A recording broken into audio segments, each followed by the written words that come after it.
श्री स्वामी समर्थ. जय जय स्वामी समर्थ. स्वामींचं नाव घेऊन मी आजच्या ह्या नवीन व्हिडिओला सुरुवात करते. शास्त्रानुसार होळी हा सण वाईटावर चांगल्याचा विजयाचं प्रतीक आहे. या दिवशी भक्त प्रल्हादाचा विजय झाला आणि त्याची आत्या होलिकेचे दहन झाले. येत्या 2 मार्च म्हणजे सोमवारी आली आहे होळी. दरवर्षी हुताशनी पौर्णिमेला होळी साजरी केली जाते. या हुताशनी पौर्णिमेचा प्रारंभ हा 2 मार्चला सायंकाळी 5:55 होणार असून दुसऱ्या दिवशी म्हणजेच 3 मार्चला सायंकाळी 5:07 समाप्त होणार आहे आणि म्हणूनच होलिका दहन हे 2 मार्चला केले जाणार आहे. शास्त्रानुसार प्रदोषाच्या वेळी ज्या दिवशी पौर्णिमा येते त्या दिवशी होलिकेचे दहन करावे.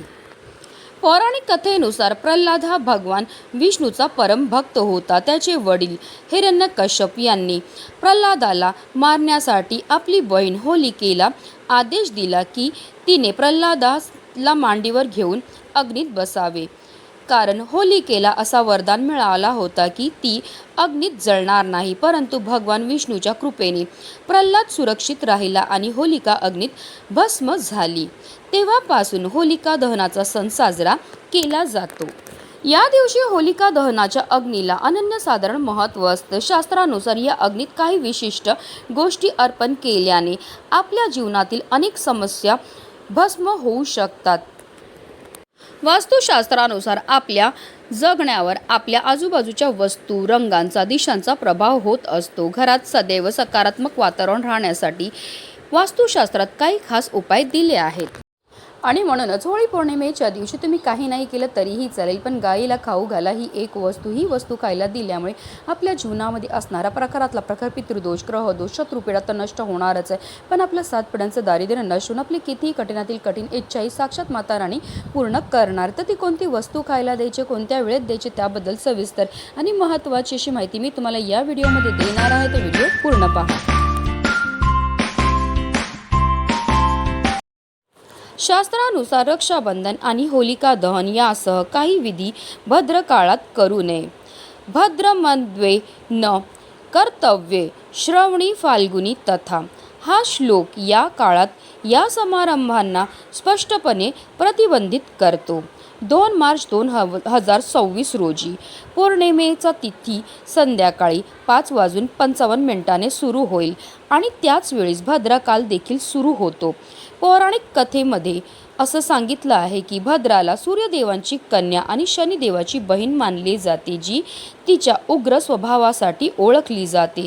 ज्योतिषशास्त्रानुसार भद्राचा मुख काळ अत्यंत अशुभ मानला जातो. म्हणून होलिका दहन हे भद्राच्या पुच्छ म्हणजे शेपूट काळात संपल्यानंतरच केला जाईल. भद्रा 3 मार्च रोजी मध्यरात्री 12:50 संपेल, ज्यामुळे होलिका दहनासाठी मध्यरात्री 12:50 पासून ते 2:02 पर्यंतचा काळ हा सर्वात शुभ राहील. यंदा होळीच्या वेळेस चंद्रग्रहण देखील आहे. 2026चे चंद्रग्रहण देशभरात स्पष्टपणे दिसेल. सूतक काळ 3 मार्च रोजी सकाळी ग्रहणाच्या अंदाजे 9 तास आधी सुरू होईल. हे ग्रहण दुपारी 3:19 पासून ते 6:37 पर्यंत होईल. धार्मिक श्रद्धेनुसार सूतक आणि ग्रहण काळात उत्सव, मोठ्याने उत्सव, खाणे आणि रंगाची खेळवण निषेध आहे. हा काळ आध्यात्मिक साधना आणि भक्तीसाठी योग्य मानला जातो. म्हणूनच 3 मार्च हा दिवस संपूर्ण भारतात सूतक अंतर्गत साजरा केला जाईल आणि त्या दिवशी कोणतेही रंग साजरे केले जाणार नाही. ग्रहण संपल्यानंतर आणि शुद्धीकरण विधी झाल्यानंतर बुधवारी म्हणजे 4 मार्च 2026 रोजी होळी रंगानी साजरी केली जाईल. पौर्णिमेच्या दिवशी माता लक्ष्मी ह्या भूतलावर जागृत अवस्थेत असल्याने जो भक्त खऱ्या श्रद्धेने, खऱ्या मनाने माता लक्ष्मीची पूजा, सेवा, आराधना करतो त्या भक्ताचं घर सोडून माता लक्ष्मी कुठेही जात नाही. म्हणूनच आपल्याला आवर्जून होळी पौर्णिमेच्या दिवशी गायीची सेवासुद्धा करायची आहे, कारण हिंदू धर्मामध्ये गाय, गंगा आणि गायत्रीला अनन्यसाधारण असं महत्त्व आहे. गायीचा जन्म हा समुद्र मंथनातून कामधेनू गायीच्या रूपामध्ये झाला होता. त्याचबरोबर माता लक्ष्मीचा जन्मसुद्धा समुद्र मंथनातूनच म्हणूनच झाला होता.